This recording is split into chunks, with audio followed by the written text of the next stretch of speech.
This is the infotainment screen transferred into engine data logger, so you can actually monitor your temperature of water. Actually, in this case, it's antifreeze liquid, and you can manage and monitor the temperature of the oil, which is of course quite important. You do have also the pressure of the turbo together with the intake air temperature. These are things which are extremely essential on track. If you can't monitor these temperatures, you can expect problems. And if you don't see them, you don't know that the problems can occur. We have also acceleration times. We have a lot of fun stuff. We have the G meter, which is something extremely cool. So we also have a graphic with torque Newton meters and with the horsepower. This is quite cool as well. And this is also something extremely nice. This is the Gearbox live data. You have the temperature of the clutch, the temperature of the gearbox oil, and the selected gear.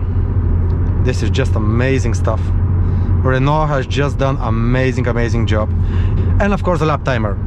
How can you not have this car and not have a lap timer, so you can lap your keep a track of your lap times on and on and on. This is simply amazing.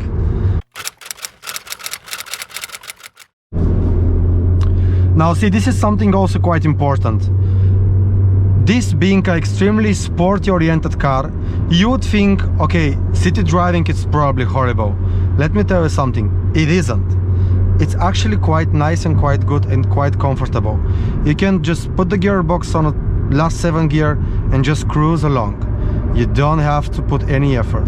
The steering input are quite sensitive, and you can just change direction with extremely small steering wheel inputs, which makes it extremely easy to maneuver in a congestion cities, or if you're like trying to park the car in a tight parking spot and so on.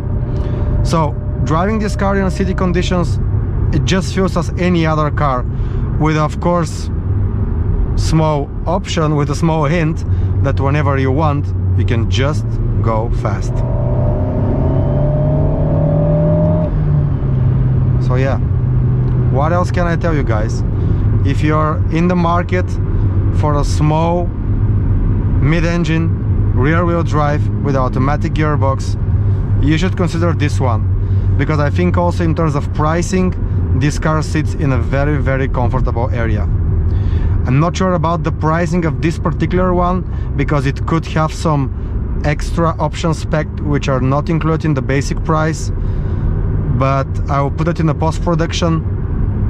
But still, this is way cheaper than the Porsche, more reliable than the Audi, and probably as good looking as the Alpha 4C, which, let's be honest, the Alpha 4C is also quite of a looker.